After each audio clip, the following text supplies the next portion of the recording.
Imagine you're browsing your favorite online store, and you finally hit that checkout button. Behind the screen, three distinct software mechanisms wake up to handle the transaction: the shopping cart, the payment gateway, and the inventory manager. These pieces coordinate directly to pass information.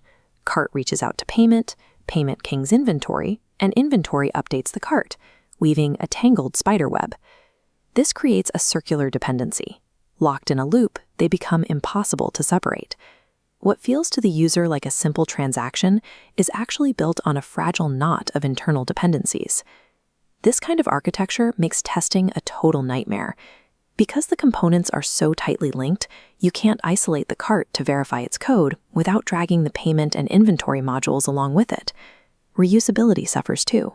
If you build a high-quality payment feature, you can't easily move it to a different project because it is permanently welded to the specific cart logic of the current one. When a bug appears, tracing the source is difficult. With every class talking to every other class, there is no clear path to follow when the system crashes. The software fails because the sheer volume of uncontrolled communication between its parts has reached a breaking point. Picture a crowded airspace with dozens of airplanes all trying to coordinate their landings at once. Imagine the risk if every pilot had to directly negotiate flight paths with every other plane in their vicinity. A pilot would have to track the trajectories of 50 different aircraft at the same time. The mental effort required would eventually lead to a mistake. Aviation handles this complexity through the Air Traffic Control Tower. Modern flight follows a strict rule. Pilots are forbidden from communicating with one another. Instead, they speak only to the tower. The tower serves as the central source of truth. It absorbs every request and directs traffic safely because it alone sees the entire sky. In software, the airplanes are the individual components: the cart, payment, and inventory, and the control tower is the mediator pattern. We strip these components of any knowledge of each other. The cart no longer knows that the payment gateway exists. Each component is limited to a single connection, a direct line to the concrete mediator. The coordinating logic lives entirely inside this hub.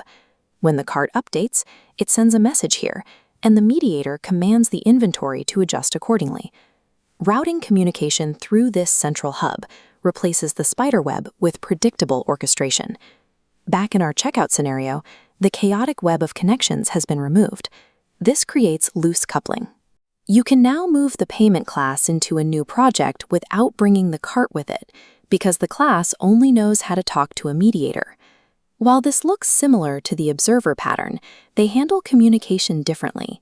The observer is a one-to-many broadcaster, like a creator sending a notification to subscribers who don't interact with each other. The mediator is a many-to-many maestro, designed for complex workflows where multiple systems must interact in a specific sequence.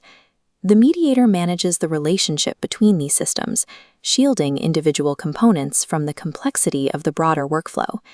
In modern .NET development, we rarely build this tower from scratch, using established libraries like Mediator instead.